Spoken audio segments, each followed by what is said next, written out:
Now, trainer intervention. Whoa. Now that's a big one, right? Because that's where everybody knows everything.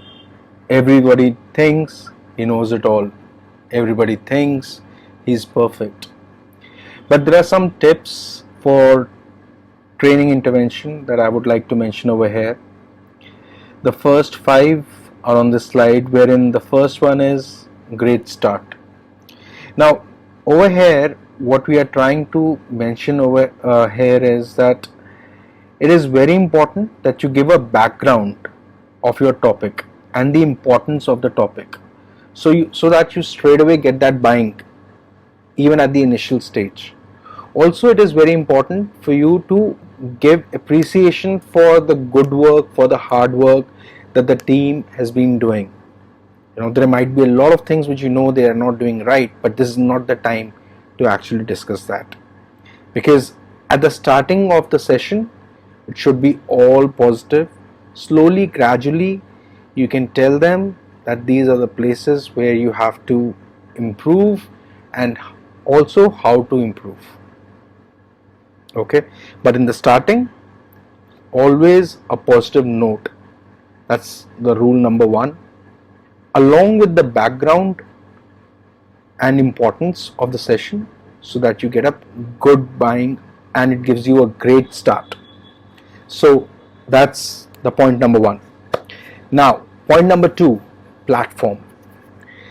When we say platform, basically, a training can be done online, it can be done offsite, it can be done in the office, it can be done on the roof, it can be done on the terrace. Now, where the training is being done totally depends on what sort of training is it. A lot of times I've seen people doing trainings in 5-star hotels with zero outcome. Why? Because that training could have been, if done closer to the products or in the factory, would have been much better. But they thought that giving a nice lunch to the team would be more beneficial. Big no, right? So what sort of training? Once you know, then you have to decide the platform, the venue accordingly. And then, even if that venue is costing you a lot of money, please don't hesitate, because that's mandate.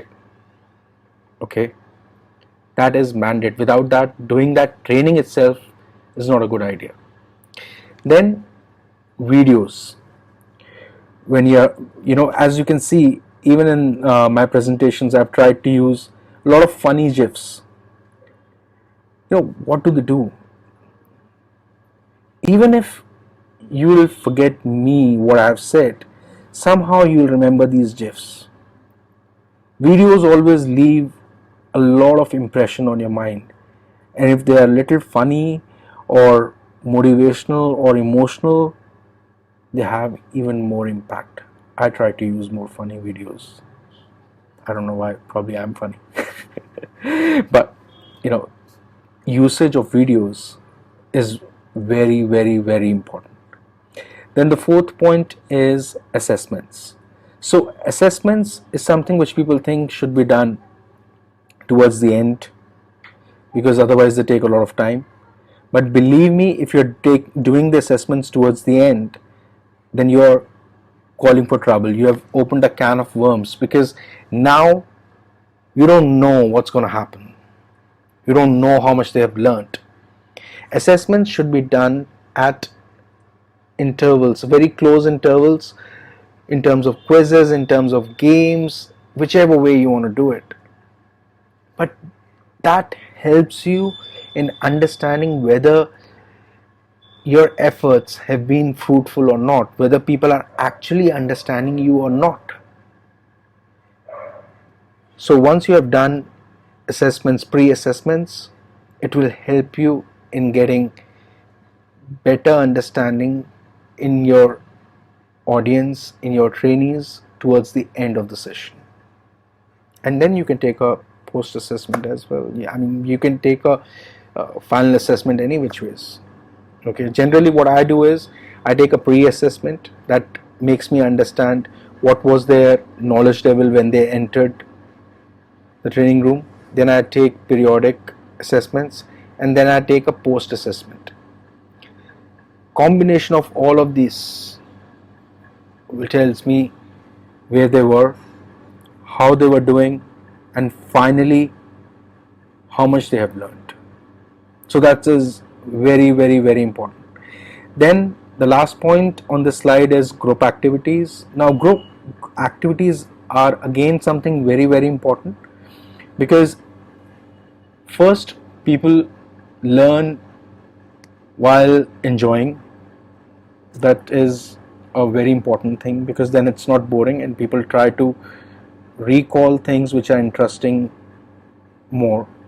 And then also I've seen in my experience that in group activities also it builds a bond among the team members. A lot of team members have came back to me and said that, after session, the issues that we were facing with each other have got resolved. We didn't realize that he wasn't that bad. I mean, I was always to think that, he's jealous of me. He wants to get into my market. He wants to sell products in my market. But in these 2 days, I've seen the other side of him. Great. Now, this is the magic of group activities. Okay, so now the next one in training intervention is gamification. So gamification is something which is really trending these days, especially with the online courses.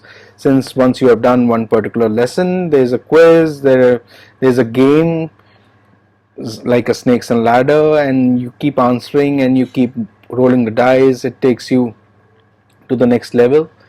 Well, gamification is not just restricted to online courses. It can also be done in classroom trainings. Like we made in one of the sessions, what we did, we made a big mat of Ludo, okay, and we asked questions related to the topic, and once we got the right answer, the one representative from the team got a chance to roll the dice, and then they could move to the next level, and then eventually there was one team which actually won the game. Similarly, we played basketball with one of the teams, wherein when they gave right answers, when they got a chance to actually basket, and if they were able to basket, they got a point. So that's how we can do it in classroom as well. There are endless games that can be done even in a classroom. So gamification is something which is, which brings life in your session. People enjoy, people love it, and at the same time they're learning. So what more can we expect? People are learning and they are enjoying. So that is gamification. Then the next one is hands-on practice. So hands-on practice is very, very important. No matter what session is being done, there should be role plays, there should be a lot of practice on the machinery, depending on what sort of training it is. If it's a soft skill training, then a lot of role plays, I think they do magic, because once you do a particular thing in a particular way again and again, there's a good chance it becomes a part of your personality. But then obviously after that, in order to check the implementation, a trainer has to be with them in the market to understand whether they are actually implementing what they have learned or not. Then the third one on this slide, the third and the fourth, micro learning and just-in-time training. This is something which talks about, after the training is over, the participant should always have some manual or some app or some PDF to refer back to answer their queries, because then they should not be like stuck, because in terms of memory, generally people forget 50% of what they have learned in 1 hour and 90% in a week. And we don't want that massive investment that's been done on their session to go in drains, right? So in order to make sure that the implementation happens, this is something which we should do. Give them a handout or give them a PDF or give them some app, anything that they can refer back and get answers when they are stuck in the field. So these are the implementation tips that I wanted to share, and after this let's look at evaluation. I would like to re-emphasize once again that please subscribe to our channel and please press the bell icon. Also, you can share your comments, since these are the motivations that we have in order to make more and more videos which are helpful in some way or the other. I'm sure you guys are enjoying these videos, so please press the bell icon, leave your comments and subscribe to the channel. Take care.